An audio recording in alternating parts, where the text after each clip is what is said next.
አዎ ይመጣል። የሚመጣው ለፍርድ ነው። የሚመጣው ለፍጻሜ ነው። የሚመጣው ዘላለማዊ ሕይወት በጎ ለሰሩት ሊሰጥ ነው። እናት የልጇን ጩኸት የማትሰማበት ጊዜ ይመጣል። ዛሬ ዓለም በሳይንሱ ተመክቷል፣ በመሳሪያው ተመክቷል፣ በጥበቡ ተመክቷል። ይሄን ሁሉ ባዶ የሚያደርገው የኛ ጌታ፣ የጌቶች ጌታ፣ የአማልክት አምላክ፣ የጠቢባን ጠቢብ፣ የኃያላን ኃያል፣ የባለጸጋዎች ሁሉ ባለጸጋ፣ ዓለምና መላው በመዳፉ የሆነ ኤልሻዳይ አማኑኤል መድኃኔ ዓለም ኢየሱስ ክርስቶስ ይመጣል። የድንግል ማርያም ልጅ ይመጣል። የናዝሬቱ ኢየሱስ ይመጣል። የቤተልሔሙ ሕፃን የቀራንዮ በግ ኢየሱስ ክርስቶስ ለፍርድ ይመጣል።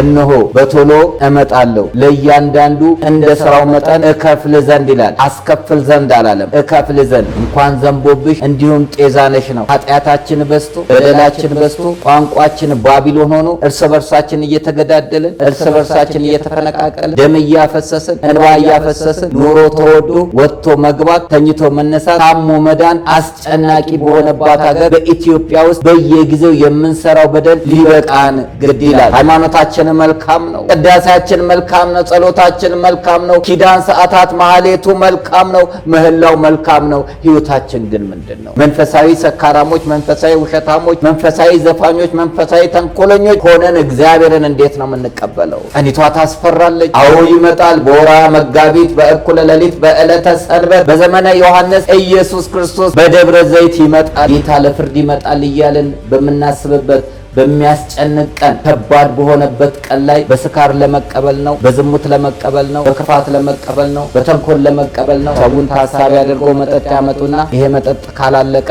ከዚያ አትወጡም እያሉ እንደ ኬላ በመዝጋት ሲያስቸግሩ ታያልና የአካባቢው የጸጥታ ክፍል ይሄን ሊያስከብር ይሄን ሊቆጣጠር ግድ ይላል። ቤተክርስቲያናችን የመጠጥ ማስታወቂያ ልትሆን አይገባም። ቢሊዮነር ሆና አትሄድም። ወርቅ ይዛ አልማዝ ይዛ አትሄድም። ዘመናዊ ቤት ወይንም ሌክዠሪ መኪና ይዛ አትሄድም። ራቁትን ትሄዳለህ። ከቆየ ትሸታለህ። ስለ ሀገራችን ሰላም፣ ስለ ሀገራችን ጤንነት የምንጸልይበት ወቅት ነው። ያውም ክርስቶስ ግልጦ ነው ይመጣል እያልን ያውም በፊቱ እሳት ይነዳል እያልን እሳቱን ለመሞቅ ነው ኃጢአት የምንሰራው። በእሳቱ ለመቃጠል ነው ኃጢአት የምንሰራው። የክርስቶስ ሰላም ለሀገራችን ቸርነቱ ለሕዝባችን ይሁን። እንደምሰንብታችኋል። ይህ ደረጀ ዘወይንዬ ሚዲያ ነው። በሚዲያችን ሀገራዊ፣ ታሪካዊ፣ ሃይማኖታዊ፣ ባህላዊ፣ ወቅታዊ ጉዳዮችና ሌሎችም ይቀርባሉ። አብራችሁን በመሆናችሁ ታተርፋላችሁ። ለሌሎች በማካፈል ቤተሰባዊነትን ያጠናክሩ። መልካም ቆይታ ይሁንላችሁ። በስመ አብ ወወልድ ወመንፈስ ቅዱስ አሃዱ አምላክ አሜን። ኑ ወደ ቅድስት ሀገር ኢየሩሳሌም አብረን እንጓዝ። ታላቅ መንፈሳዊ ጉዞ ወደ ቅድስት ሀገር ኢየሩሳሌም። በሀገር ውስጥ የገዳማት ጉዞ ታሪክ ፈርቀዳጅ የሆነውና ከአክሱም ጫፍ እስከ ሱዳን ጠረፍ አቡነ አራ ገዳም ድረስ ብዙዎች ምዕመናንን በማስጎብኘት የሚታወቀው ወይንዬ የገዳማት ጉዞ አስጎብኚ ድርጅት ትንሣኤን ምክንያት በማድረግ ለትንሣኤ የ14 ቀን ጉዞ ወይንዬ አስጎብኚ ድርጅት አዘጋጅቷል። አምላካችን መድኃኒታችን ኢየሱስ ክርስቶስ የተወለደበትን ቤተልሔም፣ የተጠመቀበትን ዮርዳኖስ፣ ያደገበትን ናዝሬት፣ የተሰቀለበትን ቀራንዮን፣ ዳግም ለፍርድ እንደሚመጣ የገለጸበትን ቦታ ደብረ ዘይትን፣ እንዲሁም ብርሃነ መለኮቱን የገለጸበትን ደብረ ታቦር ወደ ኢያሪኮ ይዘልቁና የኤልሳን ምንጭ ተጎንጭተው ተራራውን ገዳመ ቆሮንጦስን ያያሉ። ይህም ብቻ አይደለም። 14ቱን ፍኖተ መስቀልን መስቀል ተሸክመው በቅድስት ሀገር ኢየሩሳሌም ይጓዛሉ። አልዓዛር ከሞት የተነሳበትን ቢታንያንም እንዲሁ ይመለከታሉ። የኤማውስ መንገደኞች መሃላቸው ተገኝቶ የባረካቸውንም ኤማውስንም ያያሉ።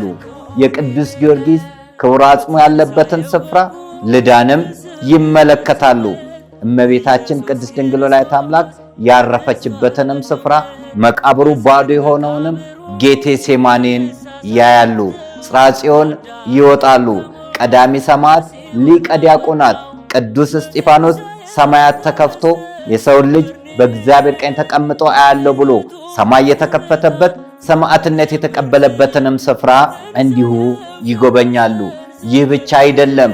ወደ አይነ ከርም በመሄድ ኤልሳቤጥና እመቤታችን የተገናኙበትንም ስፍራ ያያሉ። እነዚህን ሁሉ አይተው ለመምጣት ተቀዳሚ ምርጫው ወይንዬ አስጎብኚ ድርጅት ይሁን። በወይንዬ የጉዞ አስጎብኚ ድርጅት ወደ ቅድስት ሀገር ኢየሩሳሌም መጓዝ መንፈሳዊ ሆኖ መሄድ ደግሞ መንፈሳዊ ሆኖ መምጣት ነው እና እዚህ የጉዞ አስጎብኚ ድርጅት ጉዟችንን ወደ ቅድስት ሀገር ኢየሩሳሌም እንድናደርግ እጋብዛችኋለሁ። አድራሻችን መገናኛን ዘልቀው ላምበረት መናኸሪያው ማዕድን ሚኒስቴር አጠገብ 5ኛ ፎቅ ላይ እንገኛለን። ለበለጠ መረጃ ስልክ ቁጥራችን፣ አድራሻችን ከስር ተጽፎ ያገኙታል። ወይንዬ አስጎብኚ ድርጅት ኢየሩሳሌም ሆይ ብረሳሽ ቀኜ ትርሳሽ። በስመ አብ ወወልድ ወመንፈስ ቅዱስ አሃዱ አምላክ አሜን። ውድ የደረጀ ዘወይንዬ ሚዲያ ተከታታዮች እንደምን ሰንበታችኋል? ሰላም እግዚአብሔር ከእናንተ ጋር ይሁን። እንኳን ለደብረ ዘይት በዓል በሰላምና በጤና አደረሳችሁ። ስለ ደብረ ዘይት በዓል ትንሽ እንነጋገራለን። ከዛ አስቀድመን እንግዲህ በትላንትናው ዕለት የምንወደው የምናከብረው ወንጌልን ኖሮ ያረፈው የመምህራችን የበኩረ ሰባኪያን መምህር ዘላለም ወንድሙ የቀብር ስነ ስርዓት እጅግ ባማረ መልኩ ለቅሶ ሳይሆን ሰርግ የመሰለበት፣ ሐዘን ሳይሆን ደስታ የታየበት እጅግ በጣም ደስ በሚል ሁኔታ ተጠናቋል። ከአሜሪካን ጀምሮ ያደረጋችሁት የአሜሪካን ማህበረ ካህናት ከብፁዕ አባታችን ጀምሮ እንዲሁም ታላቋ ርዕሰ አድባራት ቅድስት ማርያም ቤተ ክርስቲያንም ሆኑ ሌሎቻችሁ ያደረጋችሁት በጎ ሥራ እጅግ አስደስቶናል። አክብሮታችን የላቀ ነው። እዚህም ኢትዮጵያ ላይ ከአቀባበል ጀምሮ ቤተ መንግስቱም ቤተ ክህነቱም የሰጠው ትኩረት ደስ የሚልና ለሌሎች አገልጋዮችም ብርታት ጉልበት የሆነ ነው። መልእክቶቹ ሁሉ እጅግ የሚያስደስቱና ሰዎችን የሚያበረቱ ነበር። እንባን መታገስ ቢያቅተንም ማልቀስ ማቆም ቢያቅተንም እያለቀስነን እየተደሰትንም በአቀባበሩ ሁኔታ እግዚአብሔርን እያመሰገንም መርሃ ግብሩ ተጠናቋል። እንግዲህ በኢትዮጵያ እንዲህ አይነት ስነ ስርዓት ሲካሄድ እኔ ያየሁት እጅግ ሁለቱን ነው። አንደኛው ደሴ ላይ የባህታዊ ሊቀ ትጉሃን ባህታዊ መፍቀረ ሰብ የቀብር ስነ ስርዓታቸው ደስ የሚል የደሴ ሕዝብ ያደረገው እንቅስቃሴ ከደሴ እስከ ሐይቅ እስጢፋኖስ የነበረው የሽኝት ስነ ስርዓት ሌሎችም ቤተ እምነቶች ተገኝተው ያደረጉት ያስተላለፉት መልእክት በጣም ደስ የሚል ነበረ። አሁን ደግሞ ልክ እርሳቸው ወንጌልን ኖሮ እንዳረፉት ወንድማችን ምንም እንኳን ዕድሜው 49 ዓመት ቢሆንም በ49 ዓመት ዕድሜ ውስጥ ግን ታላላቅ ስራን ሰርቶ ለትውልዱ አስተምሮ መልካም ነገርን ትቶ ፍቅርን ሰብኮ ወንጌልን ኖሮ አርፏልና በረከቱ ይደርብን እንላለን። ዳግም ምጽአትስ አይደለ? እኛስ በምንሄድበት ሰዓት ለትውልዱ ምን አቆይተን እንሄድ ይሆን? ዘረኝነትን፣ ክፋትን፣ ተንኮልን፣ ሐሜትን፣ ቂምን ወይንስ በጎ ነገርን አሳይተን እንሄድ ይሆን? ዛሬ 5ኛው ሳምንት የሚታሰበው ደብረ ዘይት ተብሎ ይጠራል። ቅዱስ ያሬድ እኩለ ጾምን ደብረ ዘይት ብሎ ሰይሞታል። አብይ ጾም ሲገባ 28ኛው ቀን ደብረ ዘይት ተብሎ ይጠራል። ትርጉሙም የዘይት ተራራ የዘይት ደብር ማለት ነው።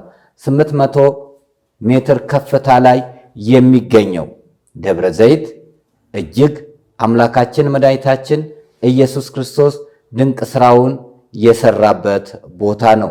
አንድም አምላካችን መድኃኒታችን ኢየሱስ ክርስቶስ አስተምሮ ማታ ማታ ላይ ኤሊዮን ዋሻ የተባለ ደብረ ዘይት ላይ የሚገኝበት ስፍራ ላይ የሚያድርበት ቦታ ነው። ደብረ ዘይት ላይ እንግዲህ እንደሚታወቀው ዳግም ለፍርድ እንደሚመጣ የተናገረበት ስፍራ ነው። ደብረ ዘይት ቤተፋጌና ቢታንያ አቅራቢያ ያለ ሲሆን ከስሩ ደግሞ የምናገኘው ጌቴ ሴማኔን ነው። ጌቴ ሴማኔን ሁላችንም የምንናፍቀው አጸድ ለምለም ያለበት ስፍራ አምላካችን የተያዘበት ስፍራ ነው። ጸሎትንም ያስተማረበት ስፍራ ነው። በሰንበት ትምህርት ቤት ስንዘምር የነበረው በጌቴ ሴማኒ በአትክልቱ ስፍራ በጌቴሴማኒ በአትክልቱ ቦታ ለእኛ ሲል ጌታችን በዓለም ተንገላታ ያልነው ጌቴሴማኒ እናታችን እመቤታችን ቅድስት ድንግል ወላዲተ አምላክ የተቀበረችበት መቃብሩ ግን ባዶ የሆነበት ስፍራ ነው። ጌቴሴማኒ ፊት ለፊት ቀዳሚ ሰማዕት ሊቀ ዲያቆናት ቅዱስ እስጢፋኖስ በድንጋይ ተወግሮ ሰማዕትነትን የተቀበለበት ስፍራ ይታያል። ንግባ ሐኪያ በጥንተ ነገር እንዲል መጽሐፍ ወደ ቀደሙ ነገራችን እንመለስና ደብረ ዘይት ላይ አምላካችን መድኃኒታችን ኢየሱስ ክርስቶስ ሐዋርያቶች የመምጫ ምልክቱ ምንድነው ብለው ሲጠይቁት መንግስት በመንግስት ላይ ይነሳል፣ ህዝብ በህዝብ ላይ ይነሳል፣ የጦርንም ወሬ ትሰማላችሁ ብሎ እየተናገረው ድርቅ እንደሚኖር፣ መከራ እንደሚኖር፣ ሐሰተኛ ነቢያቶች እንደሚነሱ ተናግሯል። ይህ ሁሉ አሁን በዓለም ላይ የምናየው በሙሉ እየተፈጸመ ያለ ነው። ይህ የምጥ መጀመሪያ ነው። አምላካችን መድኃኒታችን ኢየሱስ ክርስቶስ በደብረ ዘይት ላይ ያረገበት ስፍራ ነው። እንግዲህ ሐዋርያቶችን ንበሩ ሀገረ ኢየሩሳሌም እስክትለብሱ ኃይለ ማርያም፣ ኃይልን ከአርያም እስክታገኙ ድረስ በኢየሩሳሌም ጸንታችሁ ቆዩ ብሎ በጥቂት በጥቂቱ እያዩት አምላካችን መድኃኒታችን ኢየሱስ ክርስቶስ አረገ። በ40ኛው ቀን ያረገበት ስፍራ ነው ደብረ ዘይት።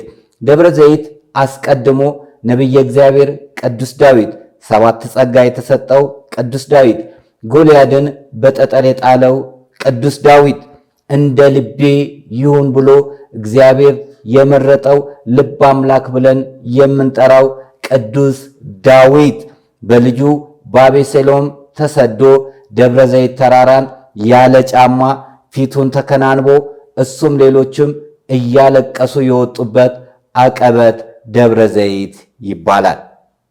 እንግዲህ ይህ ታሪካዊና ጥንታዊ የሆነ ስፍራ ላይ አምላካችን ማረጉ ብቻ ሳይሆን ዳግም ለፍርድ ሲመጣ በዚሁ በደብረ ዘይት ተራራ እንደሚመጣ ትንቢተ ዘካርያስ ምዕራፍ 14 ከቁጥር 4 ጀምሮ ይነገራል።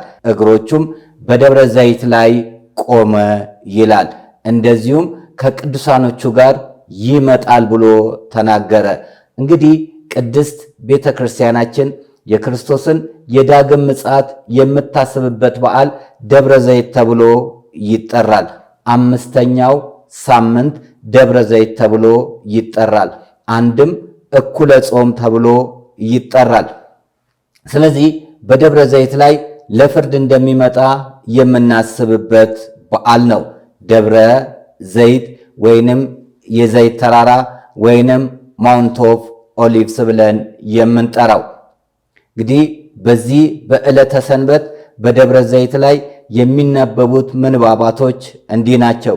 የመጀመሪያው የቅዱስ ጳውሎስ መልእክት 1ኛ ተሰሎንቄ ምዕራፍ 4 ይነበባል። ሁለተኛ የቅዱስ ጴጥሮስ መልእክት 2ኛ ጴጥሮስ ምዕራፍ 3 ይነበባል። ከዛም ግብረ ሐዋርያት የሐዋርያት ሥራ ምዕራፍ 24 ከቁጥር 1 ጀምሮ ይነበባል። ዲያቆኑ ምስባኩን ያዜመዋል፣ እንዲህም ይላል። እግዚአብሔር ግልጥ ሆኖ ይመጣል፣ በፊቱም እሳት ይነዳል፣ ዝምም አይልም እያለ መዝሙር 49 ቁጥር 2ን ያዜመዋል። በመጨረሻም ወንጌሉ የሚነበበው የማቴዎስ ወንጌል ምዕራፍ 24 ከቁጥር 1 ጀምሮ ይሆናል። አዎ አምላካችን ግልጥ ሆኖ ይመጣል። ይህንን በስፋት የምናየው ይሆናል። እንግዲህ ቅድስት ቤተክርስቲያን ደብረ ዘይትን ከምታከብርበት አንዱና ዋናው ሳማ ሰንበት የሚባልበት ስፍራ ነው። ሳማ ሰንበት ከአዲስ አበባ ወደ ሞጆ 70 ኪሎ ሜትር ከሄዱ በኋላ ወደ ግራ በመገንጠል የሚሄዱት ሸንኮራ ቅዱስ ዮሐንስ አካባቢ የሚገኝ በ1026 ዓመተ ምህረት የተገደመ ጥንታዊ ስፍራ ነው። ያ ቦታ ከጠፋ በኋላ የቀናው በንጉሥ ሳህለ ሥላሴ ንጉሠ ሸዋ በሆኑት ናቸው። ንጉሥ ሳህለ ሥላሴ የዳግማዊ ምኒልክ አያት የንጉሥ ኃይለ መለኮት አባት ናቸው። ዲፕሎማሲ የሚያውቁ ዴር ሱልጣንን ያስከበሩ በርካታ ስራዎችን የሰሩ በአዲስ አበባ ላይ የመጀመሪያውን ቤተክርስቲያን ቀራንዮ መድኃኔዓለምን ያሰሩ ታላቅ አባት ናቸው። በእሳቸው ጊዜ የቀና ስፍራ ነው። ታቦተ ተክለ ሃይማኖትንና ታቦተ ቅዱስ ጊዮርጊስን አባ ገብረ ሕይወት ከሌሎች ሰዎች ጋር በመሆን ከጎንደር ይዘው ይመጣሉ። ጠቦ ወንዝ አካባቢ በዓት መስርተው ይጸልያሉ። እዛ አካባቢ ያለው ግመሮ ዛላ የተባሉት ዛፍን አንድ ገበሬ ለመቁረጥ በሚገባበት ሰዓት እሳት እየነደደ ያስቸግረዋል። እርሱም ለአካባቢ ላሉት ሰዎች ይናገራል። ምህላ ተይዞ ሲታይ ታቦተ እግዚኦ ለሰንበት የሚል ይገኛል። ይህንንም ንጉሥ ሳህለ ሥላሴ ሰምተው ለእኚህ አባት ለአባ ገብረ ሕይወት ይሰጧቸዋል። እሳቸውም ያንን ይዘው እዛው ላይ አቅንተው ጸሎት እያደረጉ ይቆያሉ። ቤተክርስቲያንም ተሰርቶ ስርዓቱ እየተፈጸመ ቆየ። ከዛም ቤተክርስቲያኑ በእሳት በሚቃጠልበት ሰዓት በረከታቸው ይደርብንና ብፁዕ ወቅዱስ አቡነ ጳውሎስ በአዲስ መልክ አሰርተው ብሔረ ሕያዋን እግዚኦ ለሰንበት ቤተክርስቲያን አሉ። የጥንታዊን የሚመስለው የአቡነ ተክለ ሃይማኖት ጽላት ያለበት የአቡነ ተክለ ሃይማኖት ቤተክርስቲያን ሆነ። ሳማ ሰንበት የተባለበት አንድም የሰንበት ጽላት ስለሚገኝበት፣ አንድም ደግሞ ሴትዮዋ ሐሜት አብዝታ ሲመሽባት ሳማ ሰንበት እያማው ሰነበተ መሸ ከሚል እንደተነገረ ይነገራል። እንግዲህ ይሄ ጥንታዊና ታሪካዊ የሆነ ቦታ መንፈሳዊ ጉዞ እጅግ በርካታ ብዙ ሰዎች የሚሄዱበት ነው። በቤት መኪናም ይኬዳል፣ በማህበርም በአብያተ ክርስቲያናትም ይኬዳል። ይህንን ታሪካዊ ስፍራ ስንመለከት ጥንቃቄ ልናደርግ ይገባል። ብዙ ጊዜ እዚህ ቦታ ላይ ስካር ይታያል። እዚህ ቦታ ላይ መጠጥ አለ። አንዳንድ የአካባቢ ሰዎችም ሰውን ታሳቢ አድርገው መጠጥ ያመጡና ይሄ መጠጥ ካላለቀ ከዚያ አትወጡም እያሉ እንደ ኬላ በመዝጋት ሲያስቸግሩ ይታያልና የአካባቢው የጸጥታ ክፍል ይሄን ሊያስከብር ይሄን ሊቆጣጠር ግድ ይላል። ቤተክርስቲያናችን የመጠጥ ማስታወቂያ ልትሆን አይገባም። ስካርን ቤተክርስቲያን አትደግፍም። ስለዚህ ቁልቢ ገብርኤልና ሳማ ሰንበት ላይ የምናየው የመጠጥ ሽያጭ ሊቆም ይገባል። ፍጹም በኃጢአት ላይ ኃጢአት፣ በበደል ላይ በደል ነው። ያውም ጌታ ለፍርድ ይመጣል እያልን በምናስብበት በሚያስጨንቅ ቀን፣ ከባድ በሆነበት ቀን ላይ በስካር ለመቀበል ነው፣ በዝሙት ለመቀበል ነው፣ በክፋት ለመቀበል ነው፣ በተንኮል ለመቀበል ነው። እንዲህ አይነት ድርጊቶች ከቤተክርስቲያን ሊርቁ ይገባል። ቤተክርስቲያንን በፍጹም ልናስነቅፋት አይገባም። አባቶቻችን ዋጋ ከፍለው ያቆያትን ቤተክርስቲያን ያዘጋጁትን ስርዓት ልንጥስ አይገባም። እጅግ ብዙ ጊዜ ሳማ ሰንበትም ሆነ ቁልቢ ገብርኤል ጉዞ እናዘጋጅ የነበረው የተውነው በእንደዚህ አይነት በክፉ አሰራር ነው። የምንሄደው ለኃጢአት ነው ወይ? የምንሄደው ለበደል ነው ወይ? የምንሄደው እግዚአብሔርን ለማሳዘን ነው ወይ? ከተማ ውስጥ የሰራነው ኃጢአት አይበቃንም ወይ? ንስሐ ልንገባ፣ ልንቀደስ፣ ልንባረክ፣ ልንቆርብ፣ በረከትን አግኝተን ልንመጣ ነው እንጂ ኃጢአትን ሸምተን ልንመጣ አይደለንም። እንኳን ዘንቦብሽ እንዲሁም ጤዛነሽ ነው። ኃጢአታችን በዝቶ በደላችን በዝቶ ቋንቋችን ባቢሎን ሆኖ እርስ በርሳችን እየተገዳደልን እርስ በርሳችን እየተፈነቃቀልን ደም እያፈሰስን እንባ እያፈሰስን ኑሮ ተወዶ ወጥቶ መግባት ተኝቶ መነሳት ታሞ መዳን አስጨናቂ በሆነባት ሀገር በኢትዮጵያ ውስጥ በየጊዜው የምንሰራው በደል ሊበቃን ግድ ይላል። ቅዱስ ጴጥሮስ እንዳለው ያለፈው ዘመን ይበቃናል። በመዳራት በስካር በሐሜት በዘፈን ያሳለፍንበት ዘመን ይበቃናልና ከተማ ውስጥ ያለው ክፋታችን አላንስ ብሎ ወደ ገዳማት ወደ ቤተ ክርስቲያናት የምናደርጋቸው የኃጢአት ጉዞዎች ሊቆሙ ይገባል። ጠቅላይ ቤተ ክህነትም በዚህ ላይ ትኩረት ሊሰጥበት፣ ሀገረ ስብከቱም በዚህ ላይ እርምጃ ሊወስድ ይገባል። ሳማ ሰንበት የመጠጥ ማስታወቂያ መሆን የለበትም። ሳማ ሰንበት የስካር መናኸሪያ መሆን የለበትም። ሳማ ሰንበት የቢራ አይነት የምናይበት መሆን የለበትም። ሳማ ሰንበት ጸሎት የሚካሄድበት፣ ምህላ የሚደርስበት፣ እግዚአብሔርን የምናመሰግንበት፣ ስለ ሀገራችን በረከት፣ ስለ ሀገራችን ሰላም፣ ስለ ሀገራችን ጤንነት የምንጸልይበት ወቅት ነው።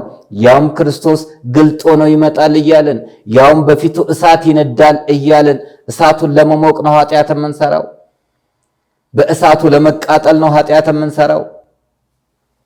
አረ በጣም እጅግ የሚያሳዝን ብቻ ሳይሆን የሚያሳፍር ድርጊት ነውና ከፍተኛ ጥንቃቄ ሊደረግበት ግድ ይላል።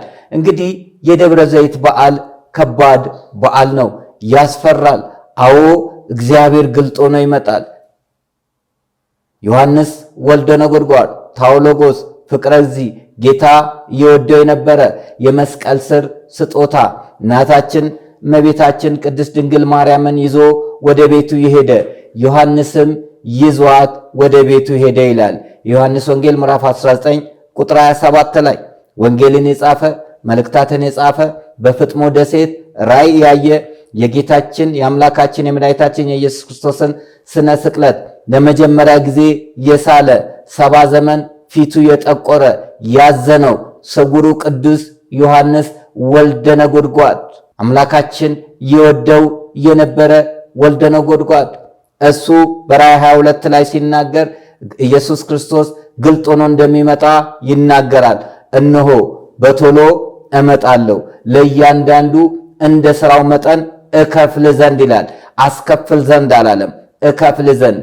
የሚከፍለው ኢየሱስ ክርስቶስ ይመጣል። ለምን? ኢየሱስ ክርስቶስ እግዚአብሔር ነውና። አስቀድሞ ነቢየ እግዚአብሔር ቅዱስ ዳዊት እግዚአብሔር በመለከት ድምፅ አረገ፣ ዘምሩ ለአምላካችሁ እልል በሉ ብሎ መዝሙር 46 ላይ የተናገረው ኢየሱስ ክርስቶስ በደብረ ዘይት እንዳረገ ኢየሱስ ክርስቶስ እግዚአብሔር ነውና ቅዱስ ዳዊት አሁንም አስቀድሞ እግዚአብሔር ግልጥ ሆኖ ይመጣል፣ በፊቱም እሳት ይነዳል፣ ዝምም አይልም እንዳለ አዎ ይመጣል። እልፍ አላፍ ቅዱሳንን ይዞ ይመጣል። አዎ ይመጣል። እናቱ እመቤታችን ቅድስት ድንግል ወላዲት አምላክን ይዞ ይመጣል። የሚመጣው ሊገረፍ አይደለም። የሚመጣው ሊተፋበት አይደለም። የሚመጣው ሊቸነከር አይደለም። የሚመጣው ሊራብ፣ ሊጠማ፣ ሊሞት አይደለም። ኢየሱስ ክርስቶስ የሚመጣው ለፍርድ ነው። ለእያንዳንዳችን እንደ ስራችን መጠን ሊከፍል ፍርድ እያጓደልን ድሃ እየበደልን ሰነድ እየሰረዝን እየደለዝን እንባ ያስፈሰስን ኢየሱስ ክርስቶስ አዎ ግልጥ ሆኖ ይመጣል። በዘረኝነት ወንበር ላይ ተቀምጠን ሰዎችን የምናንገላታ አዎ እግዚአብሔር ግልጥ ሆኖ ይመጣል። ሰዎችን ያፈናቀልን በሰዎች ሕይወት የቀለድን ብዙዎችን ለእስራት ብዙዎችን ለሞት ብዙዎችን ለስደት የዳረግን ከኛ በላይ ላሳር ያለን አዎ እግዚአብሔር ግልጥ ሆኖ ይመጣል። ገንዘብ አለን ብለን በገንዘባችን የተመካን፣ ስልጣን አለን ብለን በስልጣናችን የተመካን፣ ዕውቀት አለን ተጽዕኖ እንፈጥራለን ብለን በመንፈሳዊም ይሁን በዓለማዊ ቦታ ላይ ተቀምጠን ሰዎችን ያሳዘንን አዎ እግዚአብሔር ግልጥ ሆኖ ይመጣል። ለሁሉ የማያዳላ አምላክ ይመጣል።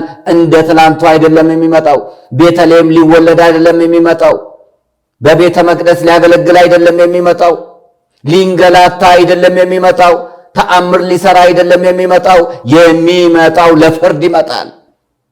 በፊቱ እሳት እየነደደ ይመጣል። ሥጋ ማርያምን ለብሶ ይመጣል። የኛ ጌታ መድኃኔ ዓለም ኢየሱስ ክርስቶስ ተወልዶ አድጎ ሞቶ ሞትን ድል አድርጎ የተነሳውና ያረገው ኢየሱስ ክርስቶስ አዎ ለፍርድ ይመጣል። መልካም የሰሩትን በቀኝ ላይ ያቆማቸው ኑ እናንተ የአባቴ ብሩካን ዓለም ሳይፈጠር የተዘጋጀላችሁን መንግሥተ ሰማያትን ውረሱ የሚለውን የሕይወት ቃል ሊያሰማ ይመጣል። ዘረኞችን፣ ጠባቦችን፣ ተንኮለኞችን፣ ክፉዎችን፣ ደም አፍሳሾችን፣ አፈናቃዮችን፣ በሰው ላይ ግፍ የሚሰሩትን ሊፈርድባቸው ሂዱ እናንተ እርጉማን ለሰይጣንና ለመለክተኞቹ ወደ ተዘጋጀ ገሃነመ እሳት ግቡ የሚለውን ቃል ሊያሰማ ይመጣል። እግዚአብሔር ከዚህ ይሰውረን። ጨለማው ከማይጠፋበት ትሉ ከማይንቀላፋበት እስከ ከሌለው ሕይወት ከሲኦል ወደ ገሃነመ እሳት መሻገር ከባድ ነው። እናት የልጇን ጩኸት የማትሰማበት ጊዜ ይመጣል። ዛሬ ዓለም በሳይንሱ ተመክቷል፣ በመሳሪያው ተመክቷል፣ በጥበቡ ተመክቷል። ይሄን ሁሉ ባዶ የሚያደርገው የኛ ጌታ፣ የጌቶች ጌታ፣ የአማልክት አምላክ፣ የጠቢባን ጠቢብ፣ የኃያላን ኃያል፣ የባለጸጋዎች ሁሉ ባለጸጋ፣ ዓለምና መላው በመዳፉ የሆነ ኤልሻዳይ አማኑኤል መድኃኔ ዓለም ኢየሱስ ክርስቶስ ይመጣል። የድንግል ማርያም ልጅ ይመጣል። የናዝሬቱ ኢየሱስ ይመጣል። የቤተልሔሙ ሕፃን የቀራንዮ በግ ኢየሱስ ክርስቶስ ለፍርድ ይመጣል። ሕይወታችን ምን ይሆን? በንስሐ ሕይወት ውስጥ እየተመላለስን ነው። በሥጋው ደሙ ታተመን ያለ ነው። ሥጋዬን ያልበላ ደሜን ያልጠጣ የዘላለም ሕይወት የለውም ይላል። ሥጋዬን የበላ ደሜን የጠጣ የዘላለም ሕይወት አለው። ዮሐንስ 6:56 ራሳችንን አዘጋጅተናል። የተጣላን ታርቀን፣ የወሰድን መልሰን፣ የበደልን ክሰን፣ የራቅን ቀርበን ነው ወይ የምንጠብቀው? ክርስቶስ በግልጥ ሲመጣ እንዴት ከኛ መልካም ፍሬን ያገኝ ይሆን? በለሷ ፍሬ ታፈራ ይሆን? ቅጠሏ ሰፊ የሆነ በለስ ግን ፍሬ ያልተገኘባትና አምላካችን የረገማት በለስ እንሆን ይሆን? ሃይማኖታችን መልካም ነው። ቅዳሴያችን መልካም ነው። ጸሎታችን መልካም ነው። ኪዳን ሰዓታት ማህሌቱ መልካም ነው። ምህላው መልካም ነው። ሕይወታችን ግን ምንድን ነው? መንፈሳዊ ሰካራሞች፣ መንፈሳዊ ውሸታሞች፣ መንፈሳዊ ዘፋኞች፣ መንፈሳዊ ተንኮለኞች ሆነን እግዚአብሔርን እንዴት ነው የምንቀበለው? ቀኒቷ ታስፈራለች። አዎ ይመጣል። በወርኃ መጋቢት በእኩለ ሌሊት በዕለተ ሰንበት በዘመነ ዮሐንስ ኢየሱስ ክርስቶስ በደብረ ዘይት ይመጣል ይላሉ አባቶች። ተዘጋጅተን ይሆን? ለክርስቲያን ምጽአቱ ለተሞቱ ነው። ሞት ድንገት እንደ ሌባ እንደሚመጣ ሁሉ ሲመጣ በሕይወታችን መልካም ነገርን ያገኝ ይሆን? አንዳችን የአንዳችንን ሕይወት እያበላሸን እያመሰቃቀልን ገንዘብ ወዳዶች ሆነን ትዕቢተኞች፣ ክፎች፣ ሐሜተኞች ሆነን እግዚአብሔርን እንዴት አድርገን ነው የምንቀበለው?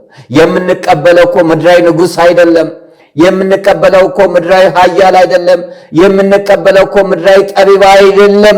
ሁሉንም በአንድነት የሚገዛ ማንም ሊችለው የማይችል እርሱ ኤልሻዳይ የሆነውን አምላክ እኮ ነው የምንቀበለው። ለዚህ ይህን በዓል ስናከብር ሕይወታችንን ልንመረምር ያስፈልጋል። እግዚአብሔር ቢመጣ ከኔ ምን አይነት ፍሬን ያገኛል ብለን ራሳችንን እንጠይቅ። ስንት ጊዜ ኃጢአትን ሰርቻለሁ? ስንት ጊዜ በደልን ሰርቻለሁ? ስንት ጊዜ ክፋትን አድርጋለሁ? ስንት ጊዜ ሰውና እግዚአብሔርን አሳዝኛለሁ ብለን ራሳችንን ልንጠይቅ ያስፈልጋል። አዎ እግዚአብሔር ግልጥ ሆኖ ይመጣል። ይመጣል። አምላክ ይመጣል። የድንግል ማርያም ልጅ ይመጣል። ሳዶር፣ አላዶር፣ ዳናት፣ አዴራ፣ ሮዳስ በሚባሉ 5ቱ ቅንዋተ መስቀል የተቸነከረ 6666 ጊዜ የተገረፈ ጌታ ይመጣል። ግን የሚመጣው 14ቱን ፍኖተ መስቀል ተሸክሞ ሊንገላታ አይደለም። አዎ ይመጣል። ግን የሚመጣው ከሊጦስጥራ እስከ ቀራንዮ ሊንገላታ አይደለም። አዎ ይመጣል። የሚመጣው ጲላጦስ ፊት ቆሞ ለፍርድ ሊዳኝ አይደለም። አዎ ይመጣል። ወንበዴ በርባን ተመርጦ ኢየሱስ ክርስቶስ ይሰቀል የሚል አዋጅ ሊሰማ አይደለም። አዎ ይመጣል። በአህያ ውርንጭላ ላይ ተቀምጦ ሊሄድ አይደለም። አዎ ይመጣል። የሐዋርያትን እግር ሊያጠብ አይደለም። አዎ ይመጣል። ሊጠማ አይደለም። 7ቱን አጽአ መስቀል ሊናገር አይደለም። አዎ ይመጣል። ጨረቃ ደም ልትሆን ከዋክብት ሊረግፉ ፀሐይም ብርሃኗን ልትከለከል አይደለም። አዎ ይመጣል። በአዲስ መቃብር ሊኖር ዮሴፍና ኒቆዲሞስ ሊገንዙት አይደለም። አዎ ይመጣል። የሚመጣው ለፍርድ ነው። የሚመጣው ለፍጻሜ ነው። የሚመጣው ዘላለማዊ ሕይወት በጎ ለሰሩት ሊሰጥ ነው። የሚመጣው ዓለምን ሊያሳርፍ ነው። አዲስ ምድርና አዲስ ሰማይ ከሰማይ ስትወርድ አየሁ እንደተባለ ይቺ ምድር ታልፋለች። ስልጣኑ ያልፋል፣ ዘረኝነቱ ያልፋል፣ ጨለማው ያልፋል፣ መፈናቀሉ ያልፋል፣ ረሃቡ ያልፋል፣ ጥማቱ ያልፋል፣ ተንኮል፣ ስደት ሁሉ ያልፋል። ኢየሱስ ክርስቶስ ሲመጣ ሙታኖች ይነሳሉ። የመለከት ድምፅ ይታወጃል። ዋይ ዋይ ይላሉ፣ ይጮሃሉ። በሲኦል ያሉት ነፍሳት ወደ ዘላለም ገሃነመ እሳት ለመሄድ፣ በገነት ያሉት ነፍሳት ወደ ዘላለም መንግሥተ ሰማያት ለመሄድ ኢየሱስ ክርስቶስ ይመጣል። በቀኙ ከምትቆመው ከድንግል ማርያም ጋር ይመጣል። ከእመብርሃን ጋር ይመጣል። ከወላዲተ አምላክ ጋር ይመጣል። የአሚናዳብ ሰረገላ፣ የኢያሱ የምስክር ሐውልት፣ የሳሙኤል የሽቶ ሙዳይ፣ አምባ መጠጊያችን፣ መሸጋገሪያ ምርኩዛችን፣ የገነት በር መግቢያችን፣ የሚስጥር ጓዳችን፣ ሰዓሊተ ምሕረት፣ አቁራሪተ መዓት፣ ምራገ ጸሎት ቅድስት ድንግል ወላዲተ አምላክን ይዞ ይመጣል። ብርሃንን ወልዳ እመብርሃን፣ ቃልን ወልዳ ወላዲተ ቃል፣ አምላክን ወልዳ እመ አምላክ የተሰኘች የነቢያት ትንቢት፣ የሐዋርያት ስብከት፣ የዋሻ ብርሃን፣ የጻድቃኔ ሞገስ፣ የእንጦጧ ፈዋሽ፣ አክሱሟ ዘውድ፣ የግሸኗ ክብር ድንግል ወላዲተ አምላክን ይዞ ይመጣል። የአባ ሕርያቆስ ቅዳሴ፣ የአባ ጊዮርጊስ ዘጋስጫ ሰዓታት፣ የቅዱስ ኤፍሬም ውዳሴ፣ የቅዱስ ያሬድ ማህሌት ድንግል ወላዲተ አምላክን ይዞ ይመጣል። አዎ ይመጣል። ለምን እናትና ልጅ አይለያዩማ? ቤተልሔም እናትና ልጅ ነበሩ። ቀራንዮ እናትና ልጅ ነበሩ። በመንግሥተ ሰማያትም ንግሥቲቱ የወርቅ ልብስ ለብሳና ተጎናጽፋ በቀኝ ትቆማለች አለ መዝሙር 44 ቁጥር 9 ላይ። አዎ ሥጋ ማርያምን ለብሶ ነው የሚመጣው። በመጀመሪያ ቃል ነበር፣ ቃልም በእግዚአብሔር ዘንድ ነበር፣ ቃልም እግዚአብሔር ነበር፣ ቃል ሥጋ ሆነ አለ ዮሐንስ 1 ቁጥር 14 ላይ። ከሥጋዋ ሥጋ ከነፍሷ ነፍስ ለየ። ፍጹም አምላክ ፍጹም ሰው ሆነ። ስለዚህ የሚመጣው ሥጋ ማርያምን ለብሶ የወጉት ሁሉ ያዩታል እንዳለ መጽሐፍ። ሌሎቻችን ከእናት ከአባት ከእህት ወንድም አንገናኝም። እናታችን እመቤታችን ግን ለዘላለም ከልጇ ጋር ናት ያለችው። ለዘላለም በቀኝን ያለችው፣ ለዘላለም በክብር ነው ያለችው። እግዚአብሔር ስለወደዳት፣ እግዚአብሔር ስለመረጣት፣ እግዚአብሔር ስላደረባት፣ የድንግልና ጡቷን ስለጠባ ፍጡር ሆና ፈጣሪን የወለደች፣ ሰው ሆና አምላክን የወለደች፣ ሎሌ ሆና ጌታን የወለደች ብቸኛ ፍጥረት በዓለም ላይ ያለችው እናታችን እመቤታችን ቅድስት ክብርት ልዕልት ወላዲተ አምላክ ናትና ከእናቱ ከድንግል ማርያም ጋር ለፍርድ ይመጣል። ማንም ይለያት? ማንም ይለያት? ፈጣሪን የወለደችውን እመብርሃንን ማንም ይለያት? ከቅዱሳን ጋር ይመጣል አለ ዘካርያስ፣ ትንቢተ ዘካርያስ ምዕራፍ 14 ቁጥር 4 ላይ። ከቅዱሳን ሁሉ የምትበልጥ ከድንግል ማርያም ጋር ይመጣል። ከመላእክት ትበልጣለች፣ ከሱራፌል ትበልጣለች፣ ከነቢያት ትበልጣለች፣ ከሐዋርያት ትበልጣለች። ከሴቶች ሁሉ ተለይተሽ አንቺ የተባረክሽ ነሽ ተባለችው። የጌታዬ እናት ወደ እኔ ትመጣ ዘንድ እንዴት ይሆንልኛል? የሰላምታሽ ድምፅ ጆሮዬ በደረሰ ሰዓት ጽንሱ በማኅፀኔ በደስታ ዘሏልና አለች ኤልሳቤጥም። ታዲያ ድንግል ማርያም ከሁሉ ትበልጣለች። ከፈጣሪ በታች ከፍጥሯን ሁሉ በላይ የሆነችው እመብርሃን ከልጇ ጋር ትመርጣለች። ከኢየሱስ ክርስቶስ ጋር ትመጣለች። ያ ንጉሥ ትላንት የሰቀልነው፣ ትላንት ይሰቀል ያልነው፣ ትላንት የተፋንበት፣ ትላንት ያዋረድነው፣ ትላንት እርቃኑን በቀራንዮ አደባባይ በማዕከለ ምድር ያዋልነው ጌታ አሁን ግን በክብር ይመጣል፣ በሞገስ ይመጣል። ማንም ሊቋቋሙ የማይችል ሞገሱን ይዞ ይመጣል። ማን ነው ከፊቱ የሚቆም? ጲላጦስ የለም፣ ሄሮድስ የለም፣ ቀያፋ ሐና የለም። ማን ነው ኢየሱስ ክርስቶስ ፊት የሚቆም? ማን ነው ጦሩን የሚያነሳ? ማን ነው ጅራፍ የሚያነሳ? ማን ነው መስቀል የሚያሸክመው? ማን ነው ከለሜዳ የሚያለብሰው? የለም፣ በክብር ይመጣልና። ስለዚህ ወዳጆቼ የኛ ሕይወት እንዳይበላሽ፣ ዘላለማዊ ሕይወት እንዳናጣ በምድር ላይ በጎ ሥራ ልንሰራ ይገባል። እድሜያችን እጅግ በጣም ከባድ ነው። እድሜያችን እንደ ጥላ ላፊ፣ እንደ አበባ ረጋፊ፣ ታሞ መዳን፣ ወጥቶ መግባት፣ ተኝቶ መነሳት የከበደበት ጊዜ ነው። ትላንት ያየነውን ሰው ዛሬ የምናጣበት ጊዜ ነው። መምህራችን መምህር ዘላለም ወንድሙ ለማስተማር ነበር አሜሪካ ሄደው፣ ግን ቤተሰቦቹን እንኳን ሳይሰናበት በዛው ወደ እግዚአብሔር ሄደ። አናቀውም። ቀጠሮ ነበረው፣ ጉባኤ ቀጠሮ ነበረው። ኢትዮጵያ ሊያገለግል፣ አሜሪካ ሊያገለግል ቀጠሮ ነበረው። የእግዚአብሔር ቀጠሮ ግን ቀደመ። እኛም ብዙ እናቅዳለን። መልካም ነው፣ በሚቀጥለው ዓመት አገባለሁ፣ ስራ ሰራለሁ፣ እማራለሁ፣ ውጭ ሀገር እሄዳለሁ ብለን አቅደናል። መልካም ነው። እሞታለሁስ ብለን አቅደን ይሆን? ብዙ ጊዜ እድር የምንገባው ለስጋዊ ነገር ሆኖ ነው። ብሞትስ ሰው ቢሞትብኝ እንግዳ ሸኛለሁ ብለን እድር እንገባለን። እንሞታለን ብለን እድር ከገባን እንሞታለን ብለን ንስሐ ገብተናል? እስቲ ራሳችንን ጠይቅ። ስንት ጊዜ ያስቀድሰናል? ስንት ጊዜ ጾመናል? ስንት ጊዜ ቤተ እግዚአብሔር ተመላልሰናል? ስንት ጊዜ ማህሌት ሰዓታትን አድረናል? ስንት ጊዜ ገዳም ሄደናል? ግን ስንት ጊዜ ንስሐ ገብተናል? ስንት ጊዜ ቅዱስ ሥጋውን ክቡር ደሙን ተቀብለናል? ስንት ጊዜ በቅዱስ ቁርባኑ ከብረን ኖረናል? እስማ ኃያል ለአንተ ብለን ሌሎቹ ሲቆርቡ አጃቢ ሆነናል። መቼ ነው እኛስ የምንታጀበው? መቼ ነው በንስሐ ሕይወት የምንመላለሰው? መቼ ነው በኢየሱስ ክርስቶስ ሥጋና ደም ታትመን ለክብር የምንዘጋጀው? መቼ ነው እግዚአብሔር ቢመጣ ግልጦ ነው ሲመጣ መልካም ፍሬን ከኛ የሚያገኘው? መቼ ነው? እኔና ቤቴ እግዚአብሔርን እናመልካለን፣ እናንተ ግን የምታመልኩትን ምረጡ አለ ኢያሱ። ቤታችን መዝሙር አለ፣ ቤታችን ጸበል አለ፣ ቤታችን እምነት አለ፣ ቤታችን ምስጋና አለ። ስንበላ እናመሰግናለን፣ ስንተኛ እናመሰግናለን፣ ስንነሳ እናመሰግናለን። በውላችን ላይ በቆይታችን ላይ ሁሉ እግዚአብሔር አለ። እስቲ ራሳችንን እንጠይቅ። መቼ ነው ከዘፈን ሕይወት የምንላቀቀው? መቼ ነው ከክፋት ሕይወት የምንላቀቀው? መቼ ነው ከቁማር ሕይወት የምንላቀቀው? መቼ ነው ካልባሌ ቦታ የምንላቀቀው? መቼ ነው ወደ እግዚአብሔር የምንመለሰው? ወደ እግዚአብሔር እንመለስ። እሱ ሰብሮናልና እሱ ይጠግነናል፣ እርሱ መጥቶናልና እርሱ ይፈውሰናል ይላል ትንቢተ ሆሴዕ ምዕራፍ 6 ቁጥር 1 ላይ። ወደ እግዚአብሔር እንመለስ። የእግዚአብሔር ቤት በረከት ነው። የእግዚአብሔር ቤት ረድኤት ነው። ከቤትህ በረከት እንጠግባለን። ቤተ መቅደስ ቅዱስ ነው፣ በጽድቅም ድንቅ ነው አለ መዝሙር 64 ቁጥር 4 ላይ።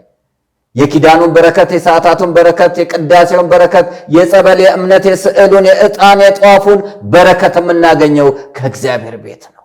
መቅደሱን እንመልከት። ሌላ ነገር ይቅር። ዘረኝነትን አንመልከት፣ ስልጣንን አንመልከት፣ ሀብትን አንመልከት፣ ውበትን አንመልከት። ትምክህታችን እግዚአብሔር ይሁን። የሚመካ ቢኖር በእግዚአብሔር ይመካል። አንደኛ ቆሮንቶስ ምዕራፍ 1 ቁጥር 30 ላይ ቅዱስ ጳውሎስም ዓለም ለእኔ ከተሰቀለበት እኔም ለዓለም ከተሰቀልኩበት ከኢየሱስ ክርስቶስ መስቀል በቀር ትምክህት ከኔ ይራቅ ይላል ገላትያ 6 ቁጥር 14 ላይ። እኛ ግን የምንመካው በቤታችን፣ በመኪናችን፣ በዘራችን፣ በስልጣናችን፣ በውበታችን ነው። ነቢየ እግዚአብሔር ቅዱስ ዳዊት እግዚአብሔርን አንዲት ነገር ለመንኩት እርሷንም እሻለሁ፣ ለዘላለም በቤቱ እኖር ዘንድ መቅደሱንም እመለከት ዘንድ አለ። መቅደሱን እንመልከት። የሚያዋጣን መቅደስ ብቻ ነው። የሚያዋጣን እግዚአብሔር ብቻ ነው። የሚያዋጣን ቅዱሳንን ማየት ብቻ ነው። የሚያዋጣን እመብርሃንን መመልከት ብቻ ነው። አለበዚያ ሁሉ ነገር ይበላሻል። ባልጠበቅንበት ሰዓት በተለያየ ነገር እንሞታለን።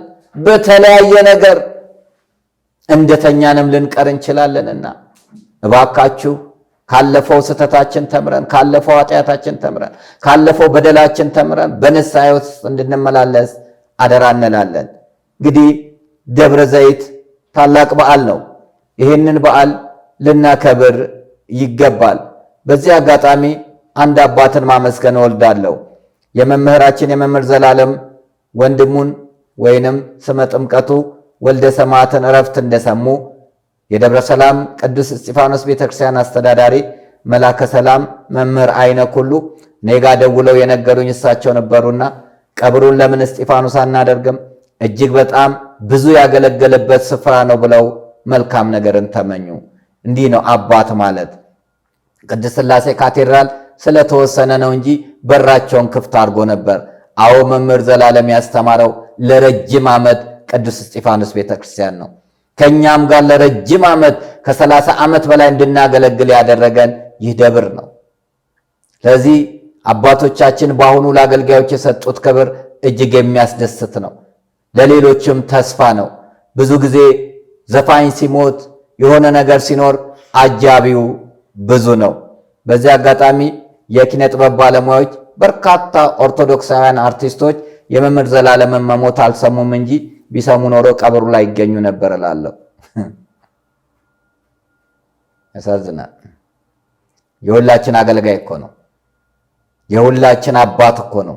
የወንጌል ገበሬ አርበኛ እኮ ነው። ትሁት ዋጋ የከፈለ ገጠር ከተማ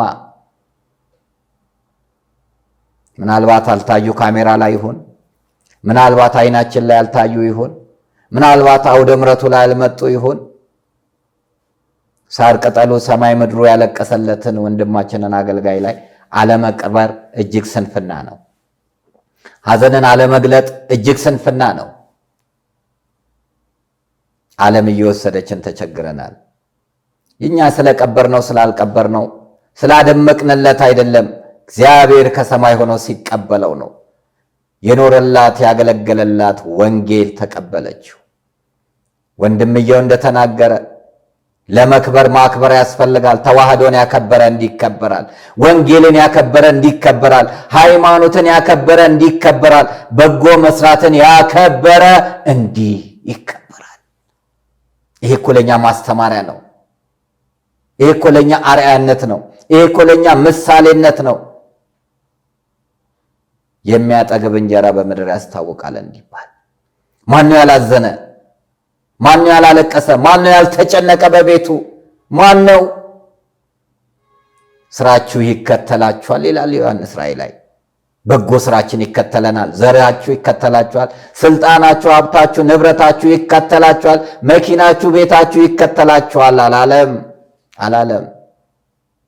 ታላቁ ንጉሥ እስክንድር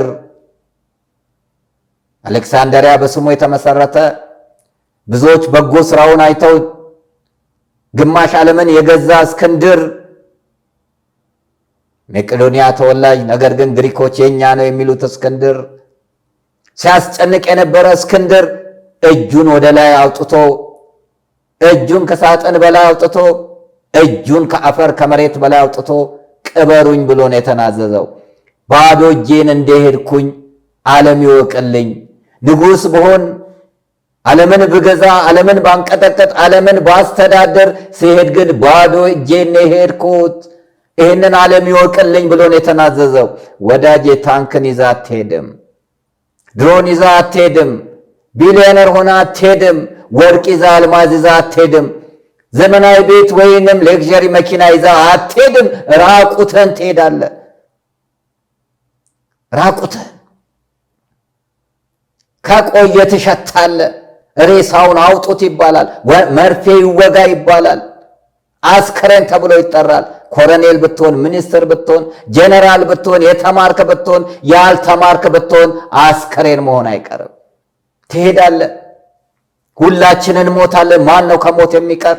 ማን ነው በስልጣኑ ላይ የሚቆይ? ማን ነው በሀብቱ ማማ ላይ የሚቆይ? ማን ነው በዝናው ላይ የሚቆይ? ማን ነው በውበቱ ላይ የሚቆይ? ውበትም ይረግፋል፣ ሀብትም ይጠፋል፣ ክንድም ይዝላል። እንሄዳለን። ወደ ፈጣሪያችን እንሄዳለን። ወደ ንጉሳችን እንሄዳለን። ወደ አምላካችን እንሄዳለን። ስለዚህ ልንጠነቀቅና አሁን ልንዘጋጅ ያስፈልጋል። ወዳጆቼ እንሄዳለን። ባዶ እጃችንን እንሄዳለን። ባዶ እጃችንን፣ ያውም እግዚአብሔር ፈቅዶ የመቃብር ቦታ ካገኘን፣ ያውም እግዚአብሔር ፈቅዶ ፍታትን ካገኘን፣ ያውም እግዚአብሔር ፈቅዶ የሚሸኘን ካገኘን ነው እኮ። የት እንደምንሞት አናቅም። አራዊት ሊበላን ይችላል። ውሃ ሊወስደን ይችላል። የሰማይ አዕዋፍ የምድር አራዊት ሊበሉን ይችላሉ። አናቀውም ሞታችንን። እግዚአብሔር የሁላችንንም ፍጻሜያችንን ያሳምርልን። ስለዚህ ደብረ ዘይት ከባድ በዓል ነውና ይሄንን በዓል በንስሐ ሕይወት ውስጥ ሆነን ልናከብር፣ ይሄንን በዓል ከክፋት ርቀን የወሰድን መልሰን የበደልን ክሰን የራቅን ቀርበን በጎ በማድረግ የተቸገሩትን በመርዳት የታሰሩትን የታመሙትን በመጎብኘት የተፈናቀሉትን በማገዝ ጌታ ሆይ እኔ ባዶ ነኝ እንደ ቸርነት ብዛት ማረኝ ብለን እየተጸጸትን ንስሐ ገብተን ልንቀበለው ያስፈልጋል። ንስሐ የዕለት ነውና፣ ንስሐ የዕለት ነው። ይህን ልናደርግ እንጂ ሳምንታቱን ልንቆጥር አይገባም። እንግዲህ የዛሬው ዝግጅታችን ይህንን ይመስላል። በሚቀጥለው ደግሞ ሌላውን ይዘን እንቀርባለን። አብራችሁን ስለቆያችሁ ከልብ እናመሰግናለን። ይህ መልእክት ለሌሎች እንዲዳረስ ሰብስክራይብ፣ ሼር እና ላይክ በማድረግ አብሮነቱን ያጠናክሩ። እስከዛው ስትሄዱ የጎደለው ሞልቶ የጠፋው ተገኝቶ ይጠብቃችሁ።